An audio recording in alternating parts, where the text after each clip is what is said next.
এই মুহূর্তে গুলশানে বিএনপি চেয়ারপারসনের কার্যালয়ের সামনে আছেন সহকর্মী সানবির রূপল। সরাসরি যাচ্ছি তার কাছে।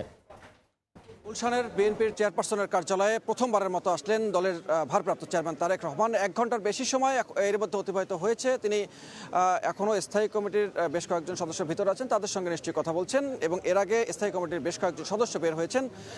তারা আমাদেরকে জানিয়েছেন যে নির্বাচন নিয়ে আলোচনা হয়েছে সংগঠনের বিভিন্ন বিষয় নিয়ে। এছাড়াও ঢাকা শহরের পরিকল্পনা নিয়ে আলোচনা করেছেন তারেক রহমান।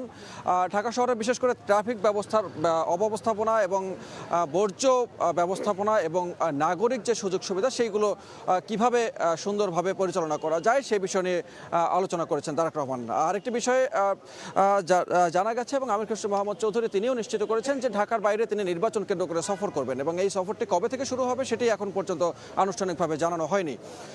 ঢাকার এই প্রাণকেন্দ্রে গুলশানের এই কার্যালয়টি 2008 সালে প্রথমবারের মতো চালু করা হয় এবং যখন 2008 সালে ডিসেম্বরের 29 তারিখে নির্বাচন হয় এবং সেই নির্বাচন কেন্দ্র করে এই কার্যালয়টি শুরু করা হয়। যদিও সেপ্টেম্বর মাসে তারেক রহমান দেশ ত্যাগ করেন এবং যার ফলে এই কার্যালয়ে আজকের এই আসা সেটি হলো প্রথমবারের মতো তার এই আগমন এবং এই আগমন উপলক্ষে উজ্জীবিত নেতাকর্মীরা এবং আপনি দেখতে পাচ্ছেন যে দলের চেয়ারপারসনের কার্যালয়ে এই মুহূর্তে নেতাকর্মীদের বেশ ভিড় লক্ষ্য করা গেছে এবং তারা এই দীর্ঘ সময় 1 থেকে 1.5 ঘন্টা অতিবাহিত হয়েছে। পুরোটার সময় তারা এই কার্যালয়ের সামনে অবস্থান করেছেন এবং এই মুহূর্তে তাদের অপেক্ষা যে 17 বছর পরে দলের কাণ্ডারি তারেক রহমান তিনি এসেছেন দেশে এবং তাকে যে গণসংবর্ধনা দেওয়া হয়েছে তারপরে যে 3 দিন অতিবাহিত হয়েছে, 3 দিন অতিবাহিত হওয়ার পরও তিনি আজকে দলের কার্যালয়ে যে এসেছেন তাই তিনি যখন বের হবেন তখন তাকে এক নজর দেখবেন এবং তাকে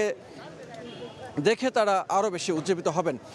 এর বাইরে নির্বাচন কেন্দ্র করে তাদের যে আলাপ আলোচনা হয়েছে, দলের স্থায়ী কমিটির সদস্য খন্দকার মোশাররফ হোসেন তিনি জানিয়েছেন যে নির্বাচন কেন্দ্র করে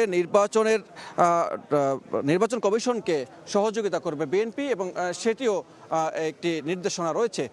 তো কিভাবে করে গণতন্ত্র উত্তরণ এবং আগামী নির্বাচনকে সুষ্ঠুভাবে পরিচালনা করা যাবে সেই কার্যক্রম নিয়েও আলোচনা করেছেন তিনি এবং এই কার্যালয়ে তিনি মোটামুটি নিয়মিত যখন তার কার্যক্রম পরিচালনা করা হবে তখন তিনি অফিস করবেন বলে জানা গেছে। তো এই ছিল এখন পর্যন্ত বিএনপির চেয়ারপারসনের গুলশান কার্যালয়ের সামনে থেকে সবশেষ তথ্য।